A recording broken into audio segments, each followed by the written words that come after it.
सेवा शर्त से भड़का शिक्षकों का आक्रोश। सड़कों पर उतरे शिक्षक, जलाई गई नियमावली की प्रतियां।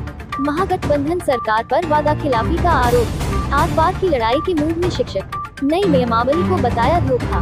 दरभंगा कुछ दिन पहले एनआईएस के मुद्दे पर जिले के शिक्षक सड़क पर थे, तो एक बार फिर बिहार सरकार की नीतियों के विरुद्ध शिक्षक सड़क पर उतर गए हैं। शिक्षा विभाग भी बीच बीच में ऐसे कारनामे कर जाती है कि शिक्षकों को अपने अधिकारों के लिए सड़कों पर उतरना पड़ता है। लू की सोमवार को बिहार कैबिनेट के द्वारा नई शिक्षक नियमावली की स्वीकृति दी गई। स्वीकृति देने के साथ ही शिक्षकों के एक नए संवर्ग का गठन किया गया। बिहार के प्रारंभिक से क्लास 2 तक के स्कूलों में पहले ही शिक्षकों के कई संवर्ग कार्यरत है और बीच में एक नए संवर्ग का फिर से गठन कर दिया गया। आलम यह है कि अब एक ही छत के नीचे नियमित शिक्षक, स्थानीय निकायों के शिक्षक और अध्यापक कार्य करेंगे। नई नियमावली के आते ही और शिक्षकों के बीच एक नए संवर्ग के गठन से पूर्व से कार्यरत शिक्षकों का आक्रोश भड़क उठा और वे एक बार फिर सड़कों पर उतर गए। शिक्षक इस उम्मीद में बैठे थे कि महागठबंधन की सरकार उनकी मांगों को सुनेगी और उसे लागू करेगी, लेकिन हुआ ठीक विपरीत। टीईटी उत्तीर्ण नियोजित शिक्षक संघ बोधपुर के राज्यव्यापी आह्वान पर बुधवार को जिला मुख्यालय स्थित धरना स्थल से शिक्षकों ने प्रतिरोध मार्च निकाल कर लहेरिया सराय टावर पर नियमावली की प्रति जला अपना विरोध करते हुए बुधवार को शिक्षक समुदाय के लिए ब्लैक डे घोषित किया। मार्च का नेतृत्व करते हुए जिलाध्यक्ष प्रमोद मंडल एवं धनंजय झा ने बताया कि बिहार के तमाम नियोजित शिक्षक एक बार फिर महागठबंधन की सरकार के द्वारा ठगे गए हैं। सरकार ने वादा करते हुए अपने मैनिफेस्टो की प्रमुख मांगों में हमारी बातों को रखा था, लेकिन उसे लागू करना तो दूर पर हमारे अस्मिता के साथ ही खिलवाड़ करने को आमदा हो गई है। नई नियमावली से न तो शिक्षक खुश है और न ही शिक्षक अभ्यर्थी। सरकार की मंशा शिक्षकों के भावनाओं के विरुद्ध है और इस बार बिहार के शिक्षक पीछे हटने वाले नहीं है तथा एकजुट होकर अपना विरोध दर्ज करेंगे।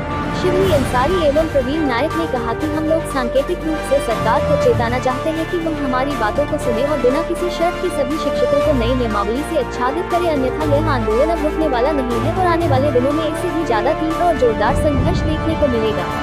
मौके पर महासचिव रंजन पासवान, राजीव पासवान, संजय यादव, महाराज शैलेंद्र, मोताजुद्दीन, आनंद रॉय, उपदेश कुमार, मनोज रॉय, माधव आनंद, राम सुंदर यादव, सुनीता कुमारी, मुसाजिद, कृष्ण कुमार कन्हैया अपनी बातों को रखे। आक्रोश मार्च में सैकड़ों शिक्षक सम्मिलित हुए। में 2-3 दिन पहले कैबिनेट से एक नियोजन नियमावली पारित हुआ है जो बिल्कुल ही अन्यायपूर्ण है और नियोजित शिक्षक जो 10 साल से विभिन्न वर्षों से कार्यरत हैं, उन्हें बाध्य किया गया है इस नियमावली के अंतर्गत कि आप परीक्षा पास करिएगा तब हम राज्यकर्मी का आपको दर्जा देंगे। मैं इस मार्च से बताना चाहता हूं सरकार को कि आपकी जब आप अपने घोषणा पत्र में लिखे थे कि हमारी जब सरकार बनेगी तो मैं नियोजित शिक्षकों को राज्यकर्मी का दर्जा दूंगा, मैं नियोजित शिक्षकों को समान काम समान वेतन दूंगा, आपकी वो वादा कहाँ चली गई?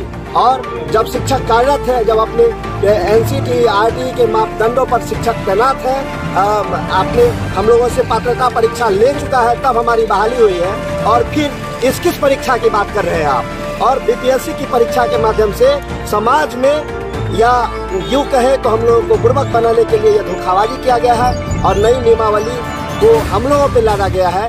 वास्तविकता ये है कि जो वर्षों से छात्र थे, शिक्षक अभ्यर्थी थे, वह अपने नियोजन पत्र के लिए आंदोलन कर रहे थे, उनकी भी आवाज दबाई गई है और नियोजित शिक्षकों के साथ अवमानना किया गया है। उनको यह कहा गया है कि आप राज्यकर्मी तब बनेंगे जब आप परीक्षा पास करेंगे। मैं एक ही शिक्षक बनने के लिए कितनी परीक्षा दूं? मैं सरकार से यह पूछना चाहता हूँ। क्या मांगे हैं आपकी? हमारी मांग है कि बिना शर्त आपने जो घोषणा पत्र पर कहा था कि मैं शिक्षकों को राज्यकर्मी का दर्जा दूंगा, समान काम का समान वेतन दूंगा, वह समय आ गया है।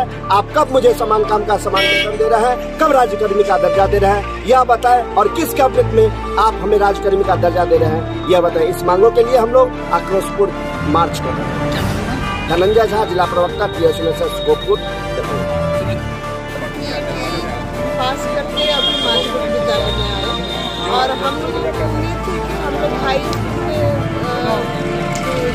में टीचर बनेंगे, SPT की भी परीक्षा पास कर लें, लेकिन 7वें चरण का एग्जाम का 7वें चरण में भर्ती का प्रोसेस होने वाला था, वो हुआ नहीं और बीच में ये लोग नियमावली डाल दिए। अब उसमें है ये STT परीक्षा के लिए हम 4 बार एग्जाम देंगे और क्वालिफाई होने के बाद अब कहा जा रहा है कि बीपीएससी के थ्रू आके, और महिला होने के नाते मुझे या महिला शिक्षिकाओं की तरफ से यह कहना है कि महिलाएं शिक्षिकाएं जो बहुत दिनों से जॉब कर रही है, टीचर प्रोफेशन में आ रही है, अब उन्हें घर के कामकाज के अलावा स्कूल अपनी नौकरी की जिम्मेदारी निभा, फिर अगर परीक्षा दे करके जब राज्य तक बदल जाती है तो इतनी दिनों की सेवा जो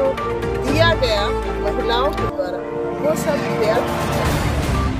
तो उसको देखते हुए कम से कम उन कार्यों को सार्थक बनाने के लिए सरकार कुछ सोचे, और हम ही सभी शिक्षकों को अपनी जो अधिकार है जो उन्होंने वादा किया था उस पर सोचने का और उसको लागू करने का।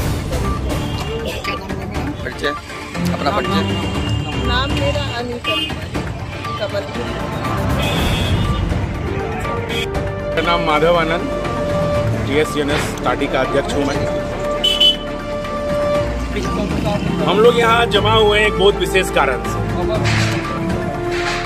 पिछले 18 सालों से जब से ये सरकार है, नीतीश बाबू की सरकार, इनकी मनमानी अनवरत चल रही है। हर बार इस सरकार ने हम शिक्षकों को मात्र ठगने का काम किया है, और यही हकीकत है। मैं बता दूं कि आज जो ये नई नियमावली 2023 ये लाए हैं कि बीपीएससी के माध्यम से आपको हम सारा सुविधा मुहैया कराएंगे, ये इंजीनियर साहब को माथा आज हुआ है कि आज से 18 साल पहले भी महाशय थे इंजीनियर, और ये माथा उनके पास तब भी था।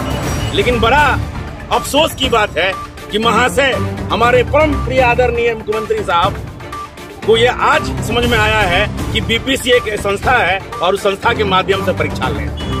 अगर यही काम वो पहले किए रहते तो आज ये स्थिति उत्पन्न नहीं होती।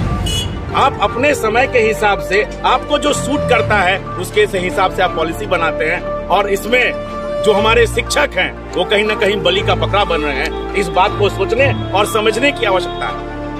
मैं इस मंच से आप लोगों के माध्यम से सरकार तक अपनी बात पहुंचाना चाहता हूं कि आप जो कर रहे हैं, जैसा कर रहे हैं, आप टके से भाजी टके से ताजा ना करें। आप समय से बेहतर करने के लिए आपने टीईटी का परीक्षा लिया, हम लोगों ने दिया, हम लोग बहाल हुए। अब टीईटी करके आप बीपीएससी कर रहे हैं, ये क्या सिस्टम है आपका?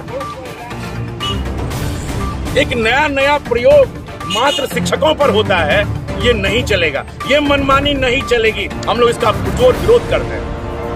TSUNS जिंदाबाद।